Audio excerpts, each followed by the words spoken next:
Hello, and welcome to Workplace Stories, the podcast where human capital experts share their real-world experiences and insights. Hosted by Red Thread Research, Workplace Stories surfaces the latest industry trends, innovative talent strategies, and best practices for success. Tune in for practical advice on how to best transform your workplace. Welcome to Workplace Stories. Today we talk to Christopher Lind, who is the executive advisor at Christopher Lind Company, about AI and all the ways it can go wrong. Stisha, what struck you about this conversation? Well, first, all the ways it can go wrong. So it's kind of not a feel-good episode in a lot of ways. There were some points. No one wants to be a doomsday sort of person about this. And, there's such good energy around this. And one of the things I find interesting is that the people who know the most about AI are often actually the most skeptical about AI. And I think that is what we saw with Christopher today. So he gave us some good examples of a couple of companies where they'd overinvested, maybe gotten rid of their salespeople in support of having AI, generative AI, and how that ended catastrophically. And I think that those types of cautionary tales are useful, if nothing else, that they provide kind of an upper limit on some of the things that we really should or shouldn't be doing with AI today. So I think just having those as a mental reference is a good thing. And I think one of the big points here was on how, with generative AI in particular, if something's going wrong, you can accelerate that way faster than we've been able to do in the past. And the points that he made really were around that. Yeah. To kind of offset that, we also had some interesting conversations about humans. And I ended that whole conversation with, well, why are we doing AI? We're all humans, right?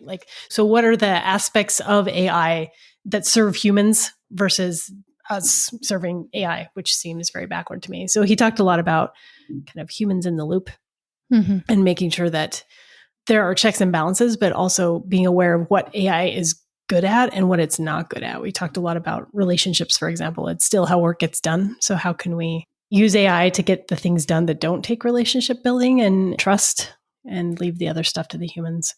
Mm-hmm. Yeah. And we also talked a lot about cost of AI. And there is potentially a significant benefit, but there can be a cost, and particularly if it goes awry, how that cost can be high.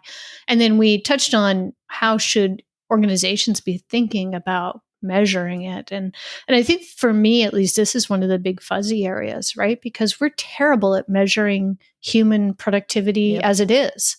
And to then be able to say, oh, we're going to make the people more productive. Well, against what baseline?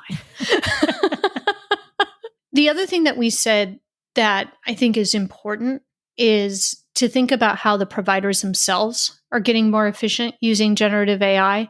So when we're having this whole conversation about costs, it's not just that they're making investments that will then necessarily, and I put air quotes around that, get passed on to customers, but they themselves are lowering their own cost structure through these investments. And I think that's an important thing for our practitioners to remember as they're having these conversations with their vendors is actually, how is your cost of service going down, dear vendor, as a result of these investments in Gen AI?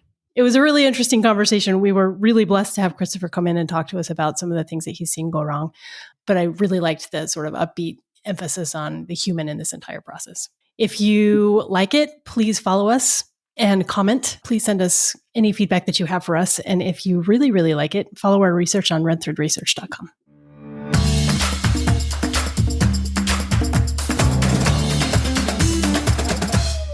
If you like what you heard today, check out our Red Thread Research membership.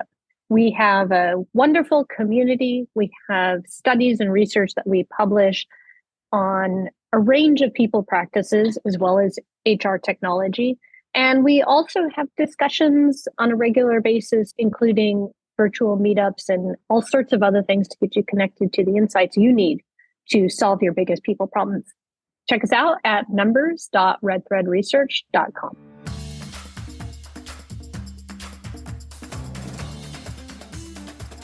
Hey, welcome, Christopher Lind. Thanks for joining us today. Hey, thanks for having me. Looking forward to it. So to start, we always ask our guests to tell us a little bit about themselves. So tell us a little bit about yourselves. What have you been doing with your life? What have I been doing with my life? It's a question I ask myself every day when I wake up. What are you doing with your life, Christopher? Well, for anybody who doesn't know me, I actually say I'm a husband and a dad first. That's kind of my go-to. We just gave birth to baby number 8. So let me make sure I get the name right. Briggs. This one's Briggs. So he's Briggs. We will not let him listen to this later. I know. I call them all by different names depending on the day. So that's a big thing. I was formerly the chief learning officer at ChenMed up until just a little bit ago. So I'm in the middle of kind of that transition season. So when you ask who are you? It's like, well, I'm defining that as it stands right now, but I do a lot of stuff. I host a podcast, future focused. I do a lot of kind of advisory industry work, all that kind of fun stuff. So I don't know. That's kind of who I am. Well, that ties nicely into our next question, which is why should we listen to you? So I actually have an unexpected answer for this one for you. All right. Because I do this when I have meetings and stuff like this too. I'm like, actually, I wouldn't try and sell anybody that they should listen to me. I feel like right now there's so many people out there who are telling you to believe what they say and they're the best and they have all the right answers. And I usually tell people like, well, just listen to what I have to say, weigh it, look at my other stuff. And if you think it adds value, then great. And if you go, this guy doesn't know what he's talking about, well, I won't be offended.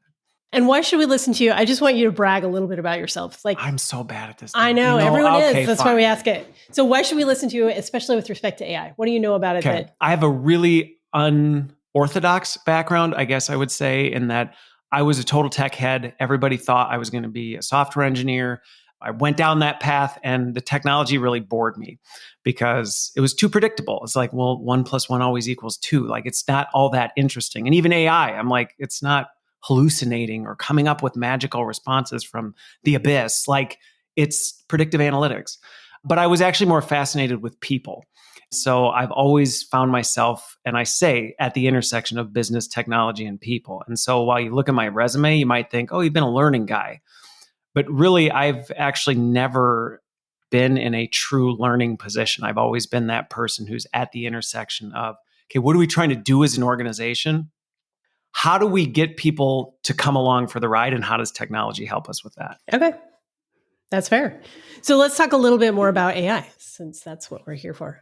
Tell us what you're seeing with AI adoption and maybe more specific Gen AI adoption.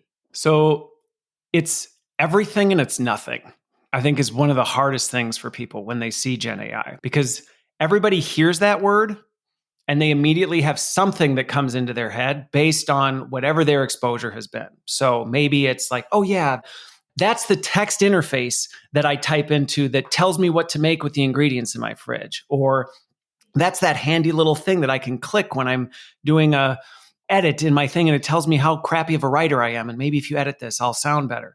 Some people have this like, oh yeah, those are those robots that are going to show up at my house and drag me into the street in like 2 years type. And so it's one of those things that when I see what's happening with AI adoption, people are adopting it, whether they realize it or not. But I think where they're adopting it is all over the map. And I think whether they're adopting it with value add, to me, is one of the biggest concerns. Because there's some things where it's like, yeah, it can do that for you, but it will destroy you if you do. People just, they have not had enough exposure to it, and we have not had enough long-term data to really see what are some of the implications. So that's where I say it truly is all over the map, and depending on the conversation I have. There's still a lot of people, though. I think we've moved out of that's something I've heard about. We are in the stage where literally I don't think anybody's not interacted and adopted Gen AI in some capacity. Okay. And do you think that is like intentional adoption, like using one of the LLM models, or is it because the technology that they use on a daily basis has adopted it? Honestly, I'd say it's probably like a 50-50 split right now in the conversations I have. I think there's a lot of people who are like, no, I don't actually really use it that much. And then I have a conversation. Well, have you ever done this? Do you use this? Or, well, yeah. Oh, I guess I do use that pretty much almost every day. Now that I think about it, it's just they're not realizing it. Then I think you've got the other folks who are just very intentional. And they're like, yes, I use this to help me with this that I do in my work all the time. And I think those are probably your front end of the change curve. But I'd say probably 90% are at least now in that I'm using it whether I realize it or not. Can you talk to us a little bit about, you mentioned just helping people to see where they're using it, but as you've been thinking about or seeing examples within the talent sphere, learning obviously being the most obvious, but perhaps even more broadly, what are some of the more innovative use cases you've seen? So I'll start by saying one where I'm like, oh no, we're not doing this, is like right now we're still in that hype phase where it's like, it's great at making stuff. It makes stuff faster. So I see a lot of that, like, how do we churn out? How do we pump out more stuff? How do we speed up the stuff we're doing? I don't think that's bad. I'm not like, oh, yuck, that's what you're doing. That to me isn't like the innovative stuff. Some of the innovative stuff that I'm seeing really start to come out is really deep data analysis and pattern analysis on how are we actually understanding all of this information that we have at our fingertips that historically we've never had the time or the resources to take a look at. And not that it should make decisions for us, it's helping identify and make sense of some of this stuff. I'm seeing some of that stuff really, really powerful. I am seeing the people who are more on that front end of the curve who are using it to help them be better at stuff, kind of handing off. And that's where I think even when it's like for creation, it's like, well, let's take the robotic part and not do that so I can spend more of my time on the critical thinking and kind of the interpersonal stuff. I think that stuff's really interesting. The stuff that isn't quite there yet, that I just recorded my update for this week, is with AI voice and the potential it has for human simulation and development and how we can use it for practice and feedback and things like that. I mean, I was experimenting with this stuff like long before the Gen AI bubble was blowing up.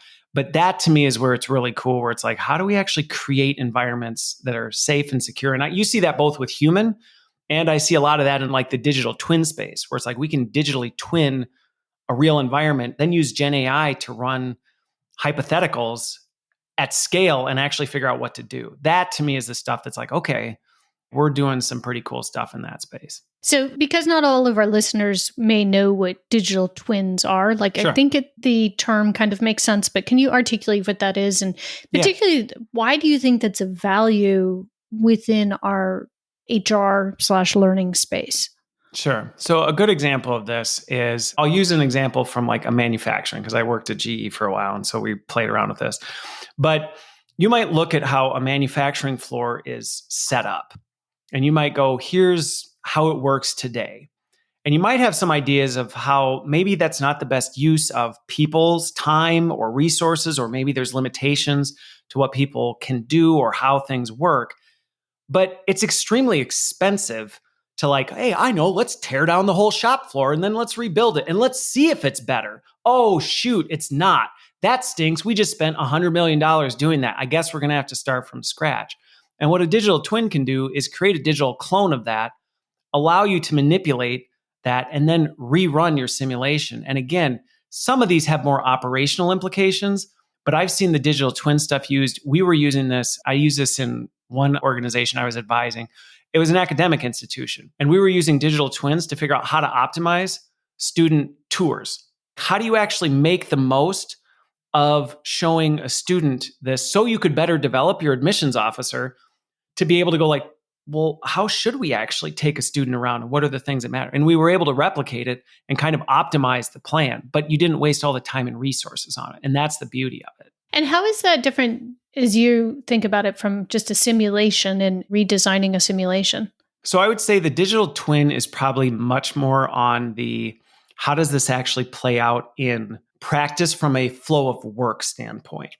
Okay. I look at a simulation as more of a, okay, we've got a very specific instance that we need a person to perform in, and we need to see, are they able to do it? It's almost like a sim at a much larger scale would actually be the best way I would represent it. Okay. Okay. Just kind of pulling on that red thread, if you will. I like what you did there. That's good.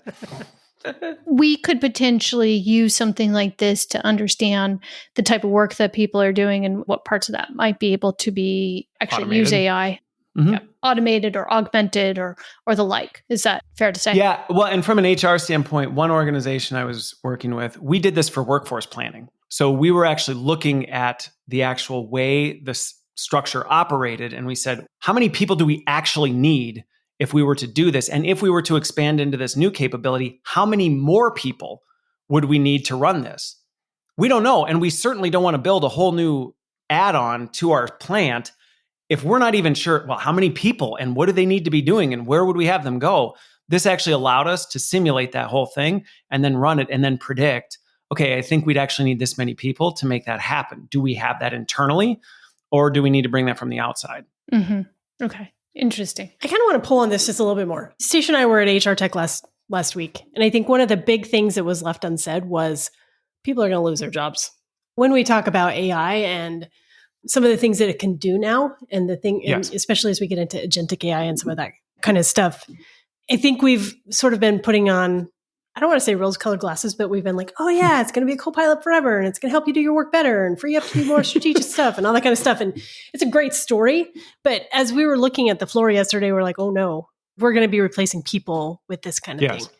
On the way home from HR Tech, I was actually listening to a Radiolab episode. I don't know if you guys have, it's Shell Game by Evan Ratliff, who's a journalist. And basically what he did is he created a double of himself, basically cloned himself so that he can answer questions, and then sort of his experience. We can talk about things bad related. use cases Yeah. right there if you want to dig into that. Sure, but okay. clearly there's a latency issue and things that don't make it super clean right now. Yep. But I think about call centers, for example.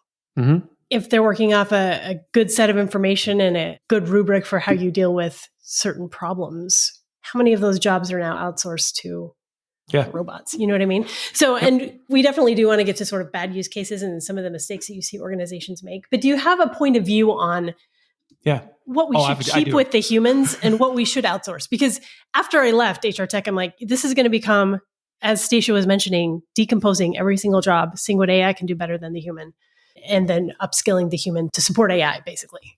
So here's the encouraging part to anybody who's listening. There are certain things that I will absolutely stand down. I don't care how far the tech goes. It won't be better than humans at it. If you listen to the leaders at Google and these other, like, oh yeah, we're like on the verge of like a supernatural being capable. And you're like, it's actually stupid. AI is actually really stupid in many ways. And there's really no, well, how do we get out of that? It's like, well, we don't. So I think that can be helpful. But where I caution people is because then they go, yeah, you're right. There's just some things only humans can do. So I'm safe. And I'm like, no. Literally, my feedback to people is your job will be taken by AI as you know it. And that's kind of the caveat is like the job you have today, as you know it, parts of it will be taken by AI. There's just no avoid. I don't care what your job is. I don't care who you are. It's coming one way or the other. But I think it goes back to some of the issues that are missing right now. We often don't talk about the labor shortages that organizations have right now, where it's like, we've got population decline around the world. We're on the verge of the gray tsunami. Companies are figuring out how the heck do we get the work done that needs to get done? So there is a true need for augmentation, even to keep pace with where we're at. And I think that is something that often isn't talked about. But I think the other piece is we still really do, and I think this is where HR plays a huge role and can help with this. We as organizations are often terrible at thinking about what else could we do that we currently aren't today. We are so myopic in this, well, but we do this right now.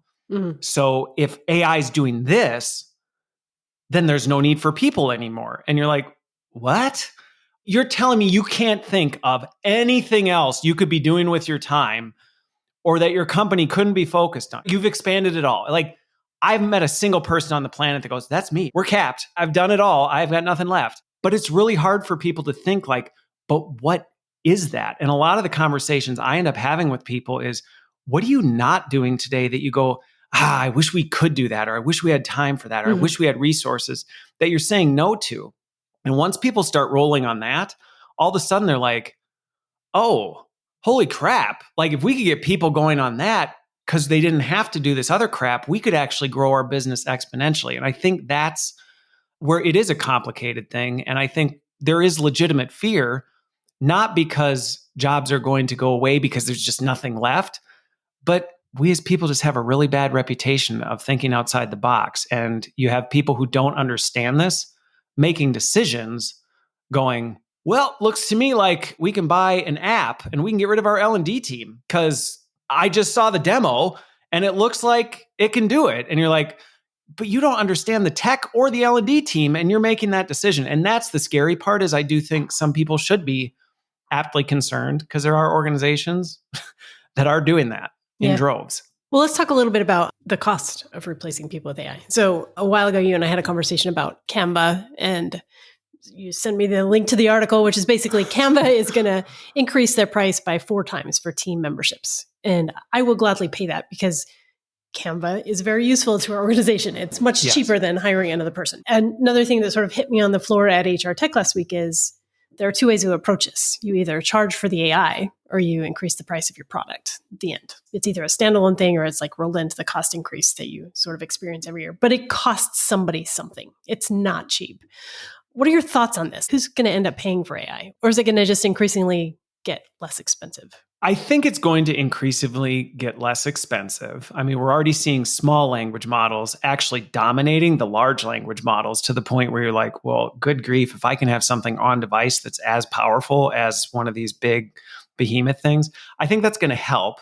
But honestly, the cost, and when I say cost, I'm just not talking financial, might be one of the greatest crises that we have to deal with right now. Because if people haven't been following along with this, not only the economic, but the global climate impact of this. I mean, 100 words coming out of OpenAI's Omni 1 takes 3 bottles of fresh water. It's that resource intensive of compute power. So this is a real problem that we have to think about. I do think we're going to see SaaS companies starting to increase their prices to some degree. But I do think the costs are coming down so fast, and how a lot of these companies that at least most people are using, they're not using the latest and greatest groundbreaking. I mean, honestly, most of the SaaS companies I talk to, if they tell me they're hooking up Omni 1 to it, I'm like, why? Like, for what? That's like buying a Ferrari to go pick up milk. You don't need that. And so I think that's going to help significantly from at least the financial costs. Yeah. I'd reaffirm the point around the costs are coming down. I was on a panel at HR Tech actually with somebody who's from Microsoft, and he was telling us that the cost has come down for them about 40% over the last 6 to 8 months. And they just bought, 3 Mile Island, and are restarting that to be able to power this. It's coming from that perspective. I think the other thing that is getting forgotten in these conversations is Gen AI isn't being used just to make customers more effective. It's also being used within these companies to make their software more effective. So their software is and will get cheaper and more efficient over time. And so it seems like there's this mindset like, oh, these companies are making all these investments. How in the world are they going to get it out? Well, part of it is because their stuff is going to get cheaper to actually run and develop on their side. So I think it's important to think about like cost in that more holistic fashion. Yes, I agree. When I was at Oracle a couple of weeks ago, they said, we're not going to increase pricing. Like, our commitment is that you're going to have cutting edge technology. This is cutting edge technology. That's how we're going to do it. To be fair, they have their own LLMs, and most of the LLMs run on their databases. So this is not necessarily their biggest concern. But I do think it's an interesting question of what is the promise of Gen AI and the promise that a technology company makes in terms of, we're going to give you great technology, if that's what they've said they were selling you. And if, particularly as a buyer, if I haven't been able to hold up my hand and say, I want that, and I'm willing to pay extra for it, but instead it's kind of getting, sorry for the phrase, but shoved down your throat, which for some people it really is it right for them to be increasing costs? Because I may not want it. That's actually what Canva took so much backlash for, was there was so much investment in AI functionality that people went, we didn't want this. Like, we didn't ask for any of this. Oh, that's cute that we can have image generation like inside of it, or we can turn our text into a Mylar balloon, but like, we didn't want that. And now you're jacking the price. And now, granted, I've said before, Canva was grossly underpriced before. So like, there was a whole lot more going into it, but I think it's a fair point. And again, things are just changing so fast. There's also a big difference between a Gen AI creator, like an OpenAI, like a Google, like an Anthropic, versus if you're a product that has an API and is just pulling in, and you're a consumer and an applier of Gen AI. They're just 2 wildly different categories. Yeah. I want to talk a little bit about ROI here, though, because I think this all kind of wraps in together. And the question that we actually asked in our movable feasts of every single vendor that we talked to was, how do you recommend that customers measure the return or the impact of their generative AI investments? So, Christopher, we have you. So I want to hear your thoughts. How do you think they should be measuring it? So this is always one of the most uncomfortable conversations I have to have when I start working with somebody, because usually it starts with, we want to use more AI. Can you help us do that? And my immediate response is, on what and why? Mm-hmm. And there are, I would say, probably far more times than not that the response is, well, we haven't really thought that through yet, or it's kind of this big, ethereal, vague, improve performance. And you're like, that's not a tangible measure. We can't just say, let's improve performance with AI. A lot of the work is actually deconstructing the problem. I actually posted about that on LinkedIn today, is that far too often the issue is nobody's actually really defined the problem and understood what is the current way this is done today, what's broken with it, and what kind of optimization might we see out of AI.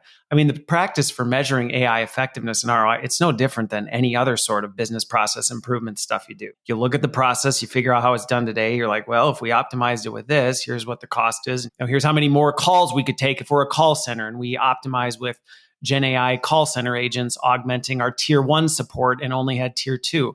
But it takes that time. And I think that's one of the challenges right now is people are in such a hurry to jump on the AI train to be able to say, we did the AI thing. We've got an AI strategy. That's like, but it's not a strategy if you don't really know what you are shooting it at. So I kind of have a follow-up question to this. I don't kind of have a follow-up. I actually do have a follow-up question to this. Yeah. When you think in terms of manufacturing or widgets or improving efficiency in processes like that, it makes a ton of sense. Like I can model differently and I have more information, all that kind of stuff.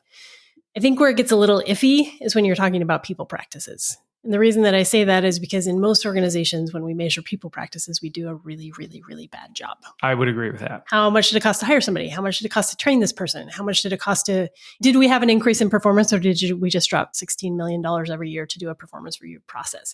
So when you think about AI specifically related to people practices, do you have any hints for people? How would you suggest that they look at ROI with respect to that?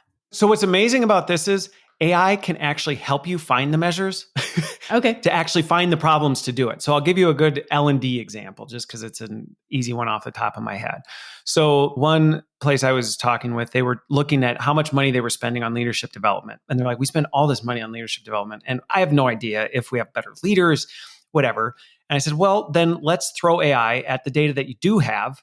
And let's ask it to help us find what quantitative measures do we have in here that tell us how leaders are performing, and what other measures did we do to see, did we see measurable improvement? And we were able to throw it at, and it pulled in engagement survey data, it pulled in attrition data, it pulled in this stuff. And we kind of said, here are the parameters, here's what we're trying to do.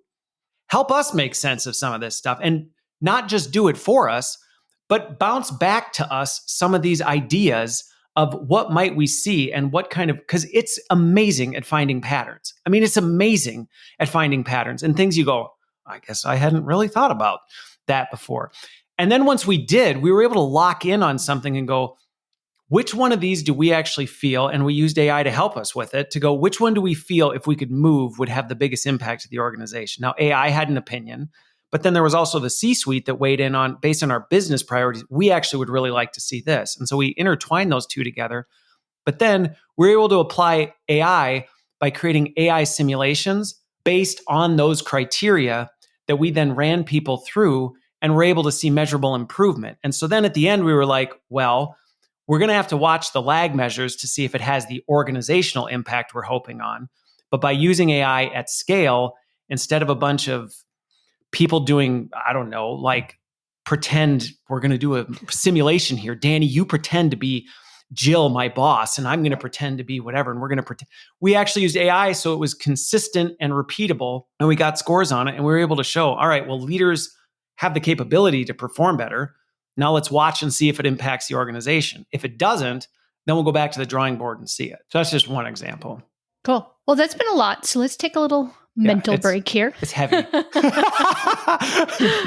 And we're going to go into the lightning round.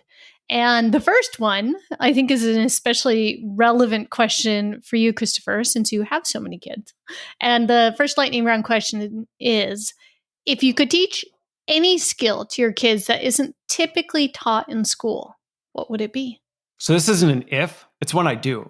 I actually work with my kids on organizational politics and how to navigate organizational relationships and influence through unorthodox channels. If anybody who spends an evening with me, you'd probably be like, your kids someday are going to grow up and be like, Daddy, you're so weird, the things you would work with us on.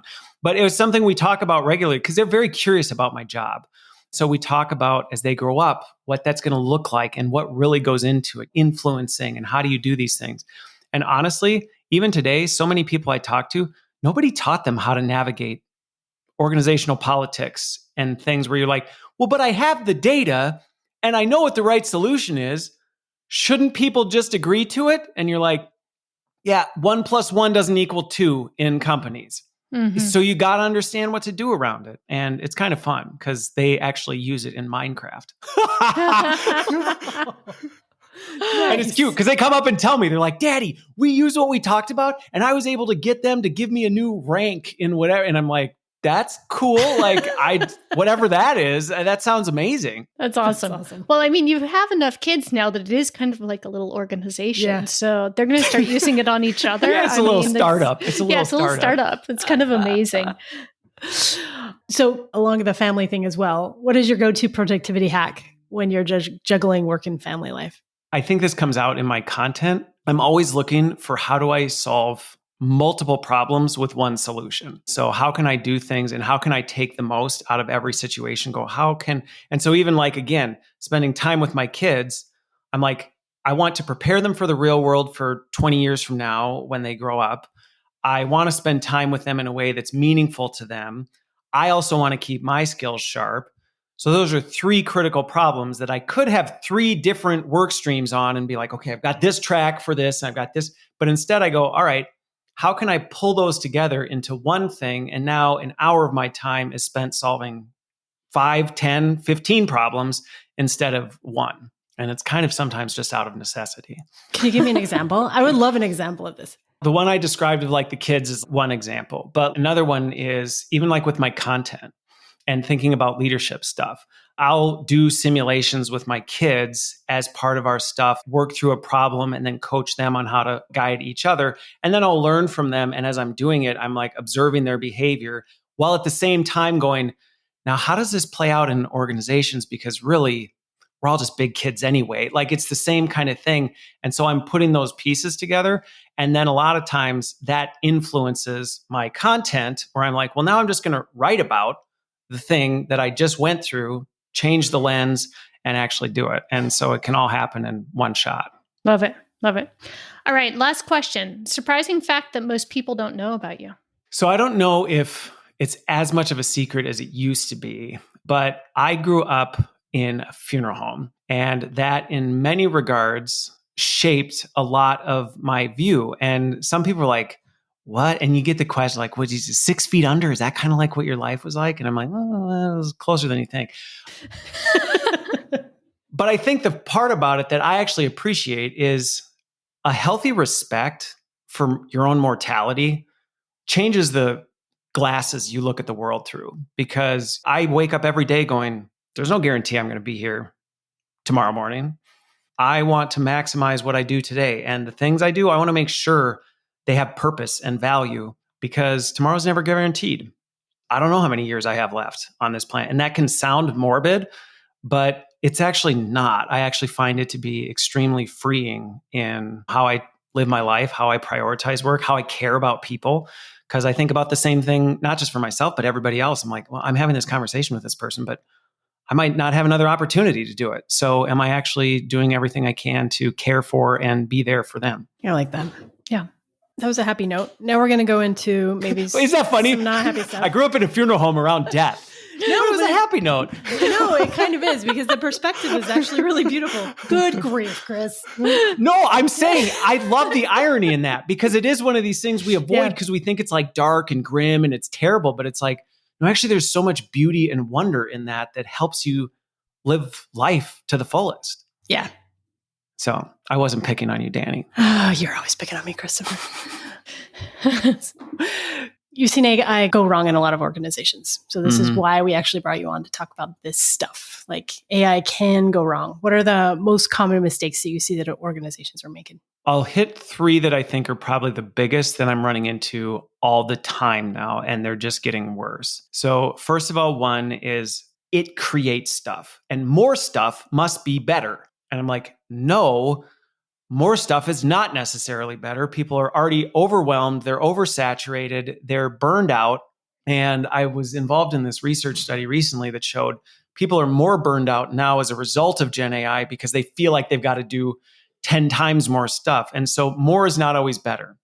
And I think that's a risk that I see with AI a lot right now is people aren't necessarily focusing on, hey, how can this improve quality or how can this improve the impact of what we're doing? It's just like we're doing a thing, let's do 10 of those things. And I bet that'll net a better result. And I'm actually seeing it cause harm and a negative impact to performance. So that's one where I just always caution people. I'm like, whoa, whoa, whoa, whoa, whoa. The other one is automation of things. I would say this is kind of 2 and 3, but they're related. The automation piece, going back to not clearly defining the problem. One of the exciting and absolutely horrifying things about AI is it will accelerate whatever you're doing at a speed you cannot even imagine. If there's even a pebble on the racetrack and you strap Gen AI onto this and just go, this is going to be awesome. There's no room to like course correct. And you're going to find yourself in the sun instead of on the moon before you even blinked. And I've seen organizations go, we just did this AI thing. It's great. And I'm like, did you even like think through this before you did it? And they're like, no, but we launched it yesterday. And by the next day, it's already caused millions of dollars of damage, 10x what they spent on it. And it was like, okay, a little bit of time would have helped you not realize that. And I think that's one of the things where going slow to go fast is hypercritical. I think the other big one is going back to this people thing. If there's one thing we are really bad at is we don't understand what actually goes into work. The fascinating thing about people is they just adapt and they do stuff and we don't really know. We're just like, I asked somebody to do a thing and it happened because people are fascinating. AI is not like that. You can't just go do a thing and it'll fill in the cracks and it'll go talk to the people and it'll do what you told it to. So I see a lot of organizations going, oh, we can eliminate the need for this person or these people or this function. And it's like, I don't think you understand the function or the person or the work in enough detail to know, yeah, are there elements of it? You absolutely can and you absolutely should.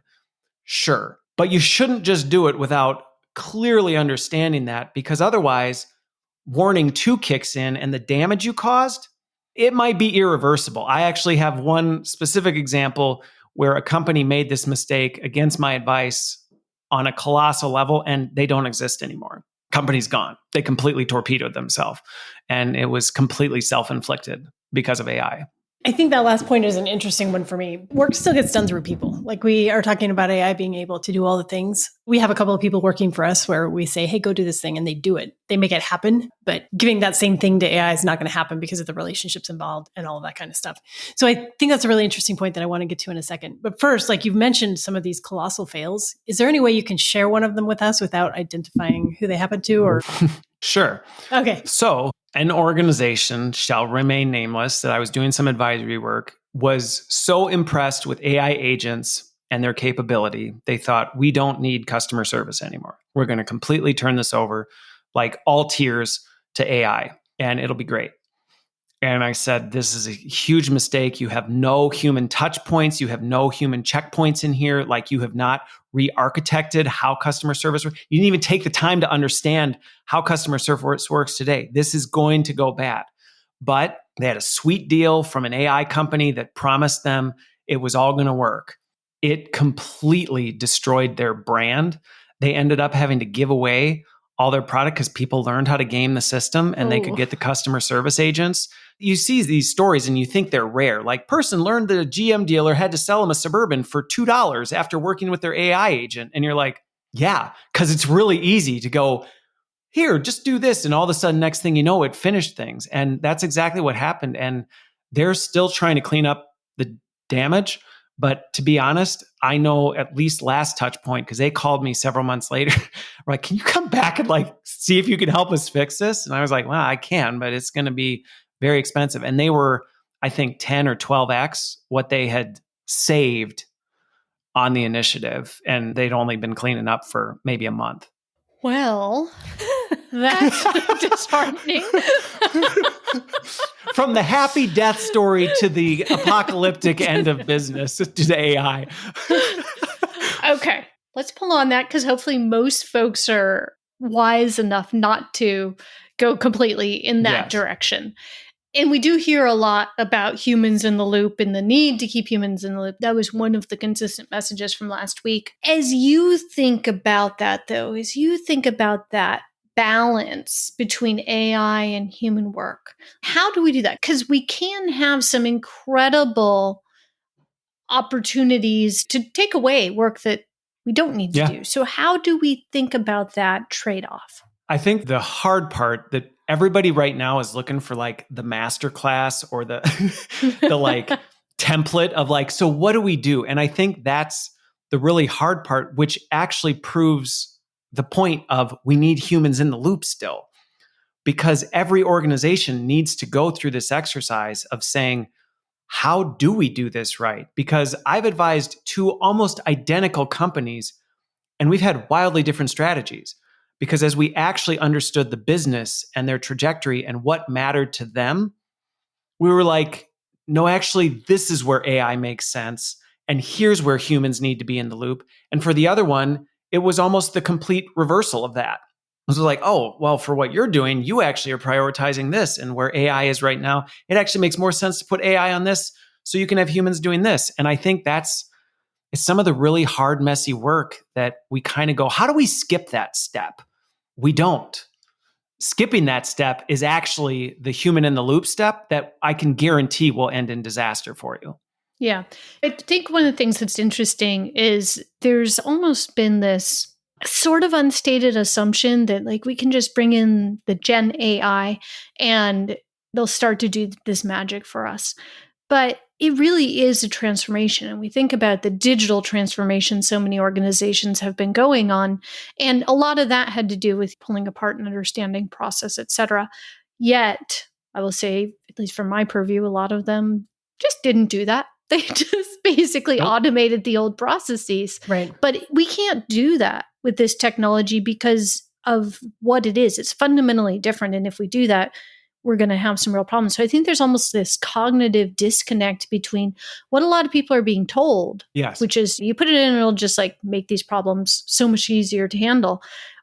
And the reality, which is that maybe in that old worldview, which is kind of the lens that we used of going from whatever we were to digital transformation, it just doesn't hold up. That lens doesn't hold up. Yeah, and I think there's two pieces to that I think help illustrate this for people.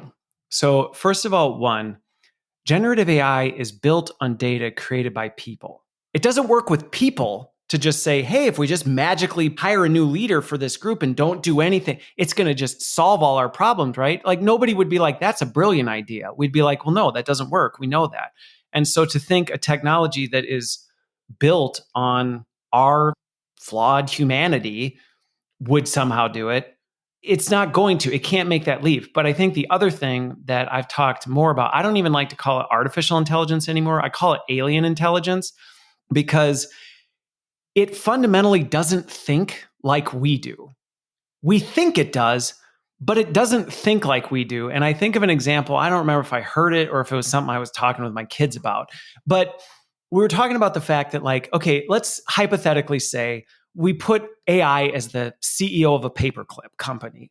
And we said, sell as many paperclips as you can. Well, a human understands the impact and they have friends and like they have emotions and context and all these other things. So it would think about it differently than an AI that would go as many paperclips as humanly possible. So if that means scorch the earth, burn down everything to make as many paperclips as possible, then that is the path. And it's not like it's evil, brooding in a dark dungeon. It's just, that's how it thinks. It just goes, I have to do that.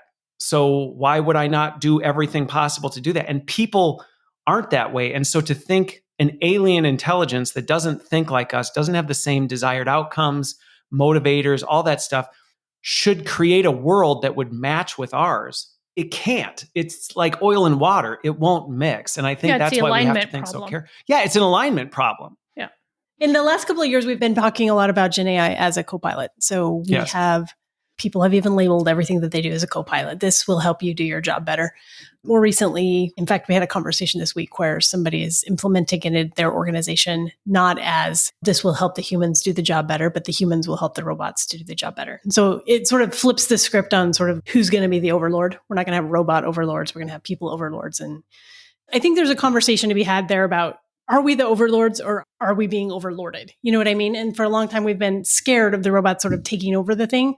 But I don't think that's actually how it is unless we let it give the power to the robots. And that's basically. And I think that's the cosmic choice we have in front of us right now is, well, do you want to be ruled by the robots? Tragically, I feel like there's some people who go, it's a heck of a lot easier than dealing with life. And I'm like, you think that, but it's an alien intelligence. Right. So the life it's going to create is not going to be compatible with you. And you think it's going to do what's in your best interest. It's not. And not because it's evil.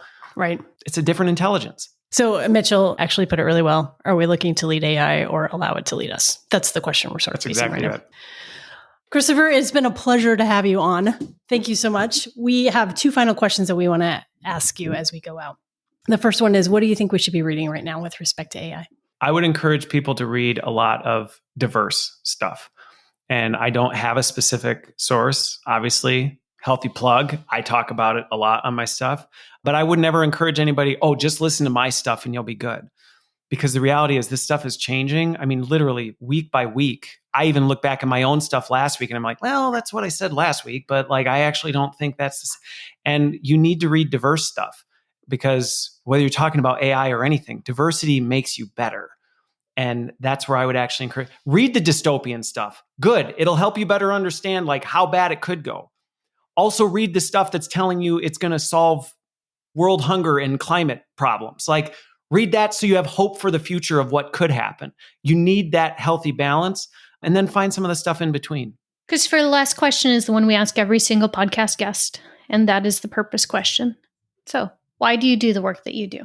So for anybody who's followed me for any period of time, I've got a very deep faith background. And so I firmly believe I was created for a purpose, and it took me a very long time to figure out what it is because I'm a weird, quirky dude. And so I'm like, I don't quite know where I fit in, but I do know that I feel like I was put here to help people with the quirky set of skills that I have and to help them be more successful. And so I love doing that. Like I would do it all day, every day, and I will until I'm dead because I just see so much beauty and wonder. Even in some of the darkest things where I go, yeah, but it doesn't have to be that way. And there's a better path forward. And if I can help inspire somebody else to see that and go, you're right. Like, wow, I'm excited now too. Well, then I did my job. Thanks for being with us. Thanks, Christopher.